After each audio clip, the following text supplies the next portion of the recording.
Go-Yard. I got so much more.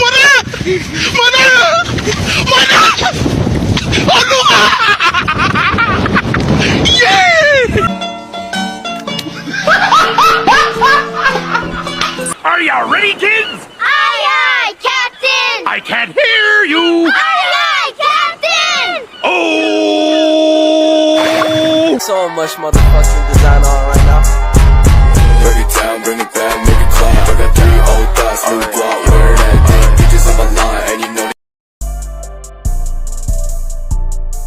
Baik, kita masuk di pembahasan pertama, yaitu pengertian sleep paralysis. Sleep paralysis atau ketindihan adalah kondisi yang terjadi ketika seseorang mengalami ketidakmampuan untuk bergerak atau berbicara saat terbangun dari tidur atau saat sedang tidur. Sleep paralysis didukung dengan halusinasi, perasaan tercekik, dan sulit menggerakkan lidah.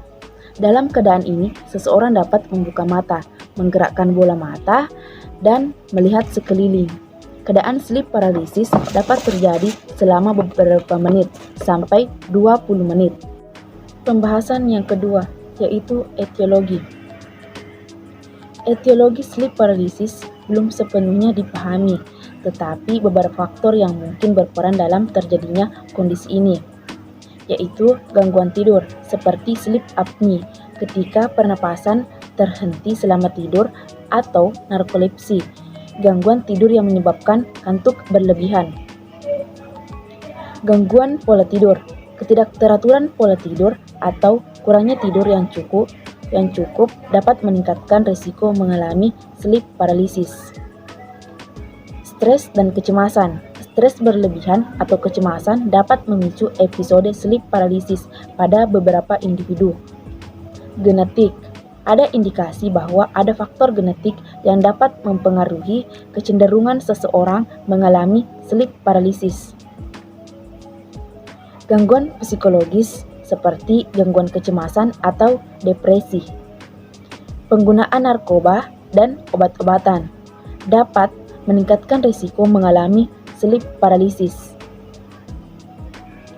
Peran yang tepat dari setiap faktor ini dapat bervariasi dari individu ke individu. Lebih banyak penelitian masih diperlukan untuk memahami sepenuhnya etiologi sleep paralysis. Selanjutnya, patofisiologi sleep paralysis. Sleep paralysis terjadi saat tidur rapid eye movement. Hal ini menyebabkan seseorang memiliki kesadaran penuh namun tidak dapat bergerak. Sleep paralysis dapat berlangsung beberapa detik sampai menit. Pada saat tahap rapid eye movement, otak mengirimkan sinyal-sinyal untuk menghambat kontraksi otot. Fungsi dari sinyal ini adalah untuk mencegah seseorang dari bergerak seperti apa yang dilihat dalam mimpi. Pada saat masuk dalam tidur, tahap rapid eye movement, seseorang mengalami kelumpuhan. Pembahasan selanjutnya manifestasi klinis sleep paralysis, yaitu sulit bernapas, dada terasa tertindih, keringat berlebih, nyeri otot, sakit kepala, dan rasa sangat ketakutan. Pemeriksaan penunjang sleep paralysis. Dokter akan mengawali diagnosis dengan melakukan tanya jawab mengenai gejala, pola dan kebiasaan tidur, riwayat kesehatan fisik dan mental, serta riwayat sleep paralysis dalam keluarga pasien. Dokter juga akan menanyakan riwayat konsumsi minuman beralkohol dan obat-obatan tertentu. Pertama, polisomnografi, memeriksa laju pernapasan, detak jantung, serta aktivitas otak pasien saat tertidur. Polisomnografi dapat mendeteksi jika terdapat gangguan tidur seperti sleep apnea. Multiple Sleep Latency Test (MSLT) untuk mengetahui seberapa lama waktu yang dibutuhkan pasien untuk tertidur dan kondisi otak ketika tidur siang. Pemeriksaan ini dapat mendeteksi narkolepsi. Pembahasan selanjutnya, pencegahan sleep paralysis. Buatlah jadwal tidur yang teratur dan terapkan sleep hygiene. Pastikan tidur yang cukup, yaitu 7-9 jam tiap hari. Pastikan tempat tidur bersih dan nyaman. Jauhkan ponsel atau gadget ketika hendak tidur. Kelola stres dengan baik, contohnya dengan melakukan yoga atau latihan pernapasan secara rutin. Lakukan olahraga secara teratur, tetapi jangan lakukan ketika mendekati waktu tidur. Hindari konsumsi obat-obatan yang berisiko mengakibatkan efek samping berupa gangguan tidur. Konsultasikan ke dokter jika mengalami gangguan mental seperti depresi, gangguan cemas, atau PTSD. Tindakan medis dan pengobatan sleep paralysis. Tindakan medis untuk sleep paralysis umumnya didasarkan pada mengatasi penyebabnya dan meningkatkan kualitas tidur. Beberapa tindakan medis yang dapat dipertimbangkan, seperti konsultasi dengan dokter tidur. Mereka dapat melakukan evaluasi lengkap dan memberikan saran atau pengobatan yang sesuai.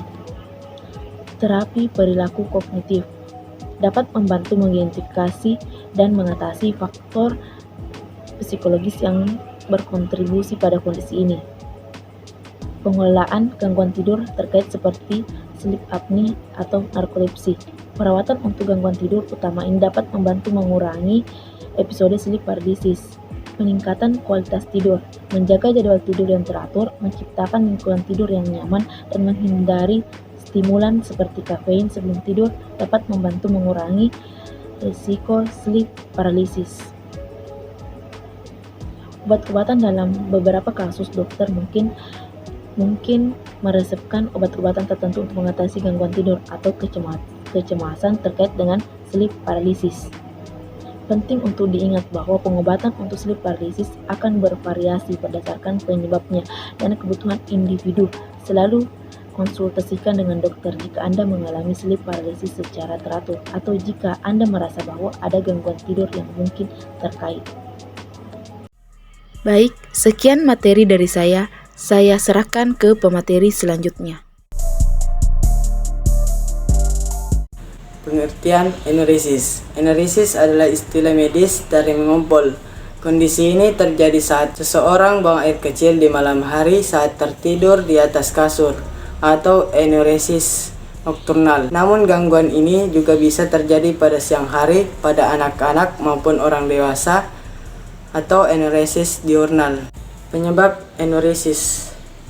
Kondisi ini dapat terjadi akibat kandung kemih yang tidak merespon sinyal saat butuh dikosongkan, sehingga seseorang tidak sadar sudah buang air kecil selama tertidur. Beberapa kondisi yang menjadi penyebabnya yaitu: pertama, kandung kemih yang kecil; kedua, ketidakmampuan untuk menahan; ketiga, mengalami gangguan tidur; keempat, mengonsumsi obat yang mempengaruhi kualitas tidur. Patofisiologi enuresis. Pada anak yang normal terjadi penurunan produksi urin pada malam hari. Pada anak enuresis, pelepasan ADH atau vasopresin pada malam hari rendah, sehingga terjadi produksi urin yang tinggi di malam hari. Manifestasi klinis enuresis berupa mengumpul di tempat tidur pada malam atau siang hari. Gejala lain dapat menyertai adalah gejala saluran kemih atau dysuria, urgensi buang air kecil disfungsional, serta gejala saluran cerna atau konstipasi dan ekopresis. Pencegahan yaitu mengatur jadwal minum. Pertama, pagi hari pada jam 7 pagi sampai 12 siang, minum 40% dari total asupan cairan harian. Pada sore hari, jam 12 siang sampai 5 sore, minum 40% dari total asupan cairan harian. Pada malam hari, jam 5 sore sampai jam 10 malam, minum 20% dari total asupan cairan harian. Pemeriksaan penunjang. Untuk memastikan diagnosis dokter juga dapat melakukan pemeriksaan penunjang seperti tes urinalisis. Untuk memeriksa urinesis disebabkan oleh infeksi diabetes atau efek samping obat, pemindaian dengan foto ronsen, USG atau MRI untuk melihat kondisi ginjal, kandung kemih dan struktur saluran. Pengobatannya yaitu membatasi asupan cairan. Guna mencegah mengompol, disarankan untuk membatasi minuman di malam hari setidaknya 2 jam sebelum tidur. Kedua, hindari asupan kafein. Makanan atau minuman yang mengandung kafein berpotensi meningkatkan produksi urin. Ketiga, melatih kandung kemih. Teknik ini dilakukan dengan menjadwal atau berkemih. Tujuannya adalah membantu meregangkan ukuran kandung kemih agar terbiasa menahan buang air kecil. Keempat adalah obat-obatan. Ada 2 jenis obat yang diberikan. Pertama adalah obat untuk menurunkan produksi urin pada malam hari seperti desmopressin. Obat yang diperuntukkan bagi anak yang berusia atas usia 5 tahun, tapi tidak boleh digunakan oleh mereka yang mengalami diare, demam, atau mual.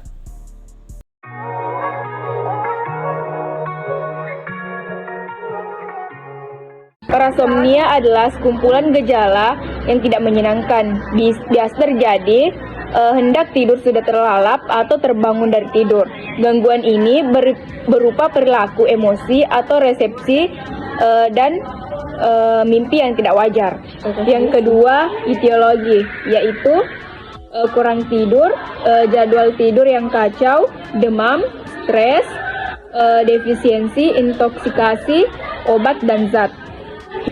Yang ketiga, patofisiologi, yaitu patofisiologi parasomnia, REM dan REM diduga terjadi karena transisi yang tidak sempurna atau batasan antara fase tidur atau bangun yang kabur.